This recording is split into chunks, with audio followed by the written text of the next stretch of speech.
I've covered a lot of crime, but what we don't see a lot of is people taking matters in their own hands. This guy simply refused to be a victim. They're breaking in, stealing stuff. I've seen them around here stealing metal.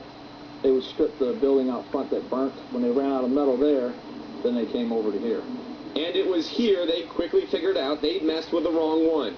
Donald Leese doesn't fancy himself a tough guy, but today he'd had about enough. I pulled up and blocked the gate so they couldn't get out. Then they got out and they started the trucks and they ran out the back gate. They, according to Donald, were these father and son ex-cons released on parole after ripping off scrap. This afternoon, at Donald's tow yard on Fenkell, the scene played out again. There he is, right there, right there. And again in front of us.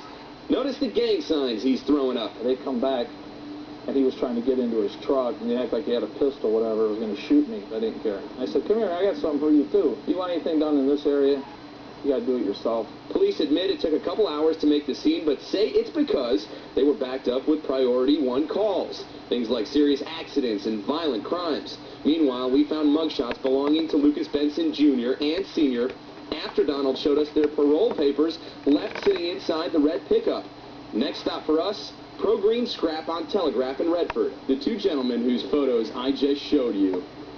Those are the guys that sold you the stuff? Yes, sir. We're making enough money in our business and doing well enough we don't need that kind of bad publicity. Oh, this kind of thing you couldn't tell. Could not tell. We'll go look at the trailer, you'll see it. It's got weeds on it. It's a 25-year-old trailer. Donald says he's been getting ripped off for the past 2 weeks, and by now, nearby scrap yards better know who they're dealing with.